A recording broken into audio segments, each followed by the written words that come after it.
Ayan po guys, may dinala sa atin na Supremo, no? Itong Supremo ito, umaandar siya. Ang problema niya, yung minor, umaabot po yung minor dito sa may 2,500 RPM, ano?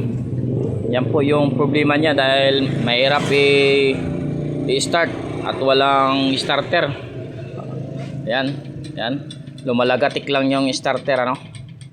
Yan po yung troubleshoot natin, yung starter. Tapos hard starting sa kick, mahirap pag-andar at walang minor. Dapat yung sa Supremo na sa 1.5 to 1.2 1.3, ayan yung pinakamababa sa minor ng Supremo. Linisan na natin yung kanyang tangke dahil 3 years na daw na hindi pa ito nalinisan. Balilinisan na lang natin ito. Tapos yung carburetor, sabay na natin ilinis. Kahit umaandar yung motor, sabay na natin ilinis yung motor, yung carburetor, pati yung fuel tank, linisan ito sa loob. Baka maraming stock na tubig na dahil 3 years na itong motor. Yan, umaandar naman itong motor. Ang problema niya lang yung hard starting, walang magandang minor. Ayan, pinapaandar ko ako mismo, ako mismo nahihirapan po akong magpaandar nito dahil hard starting, pinapaandar ko.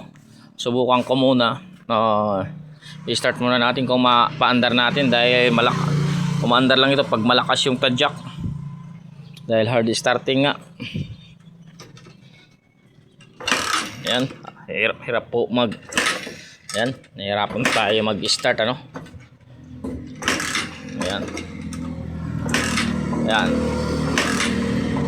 yan, masakit po sa paa kapag ganito yung motor mo, hard starting. Kaya troubleshoot natin to. Okay, subukan nating linisan ito. Pati i-check na rin natin yung mga wiring, sabi ng ng may-ari. Yung po yung iniwan sa akin.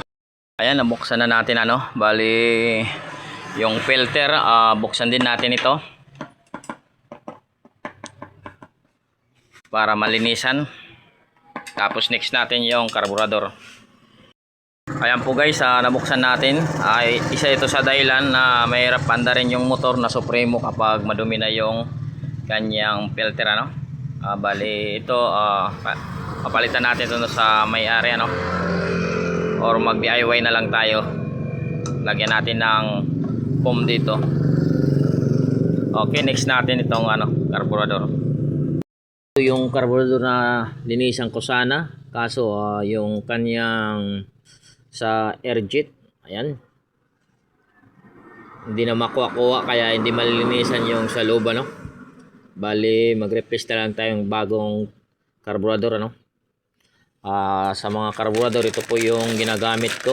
Ayan, itong Takasago, kasi tested na po ito sa akin. Ito lagi yung replace ko, pang matagalan din ito, Takasago brands. Yan, buksan natin itong Takasago. Ito yung pang replace natin dito sa carburetor ng Supremo brands.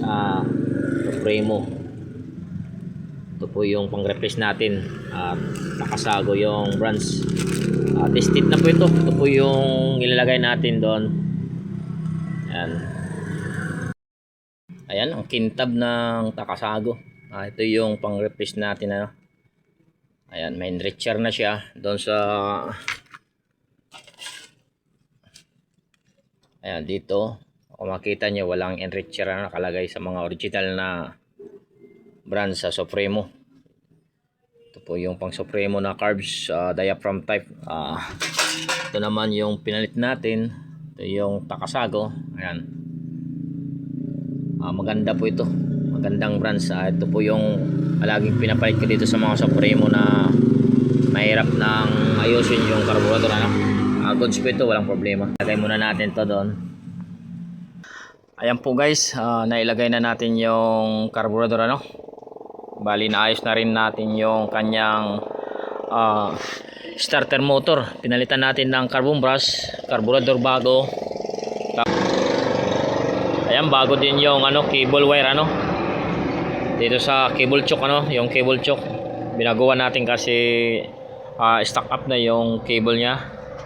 Tapos nalinis natin yung kanyang dito sa may parts ng acceleration kasi matigas dahil kalawang na dito. Ayan. Bali, subukan na natin itong panda rin, ano. Ayan, ginamitan muna natin ng lagayan ng gasolina dahil hindi ko pa yan nalinisan yung fuel tank. Dito muna tayo kasi sure ball na malinis ang nito, gasolina kasi may filter po ito, bago po yung filter ko. Ayan. Kasi kung yun ang gagamitin natin, baka may tubig, magkakaroon ng diferensya yung carburetor, ano.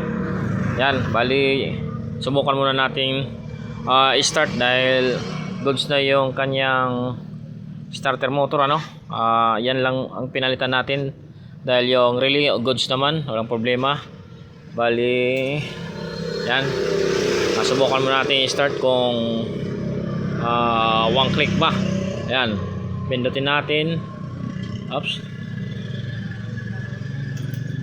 ulitin natin, pindot. Ayan, one click. Ayan yung RPM.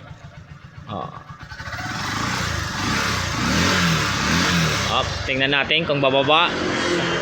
Ayan, kung makikita nyo nasa 11 yung minor, 1100 yung minor, yung RPM nya.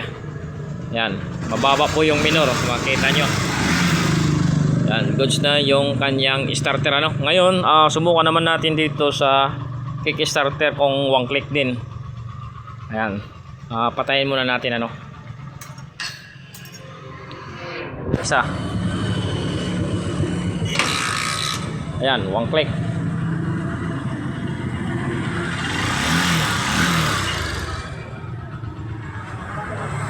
Diba?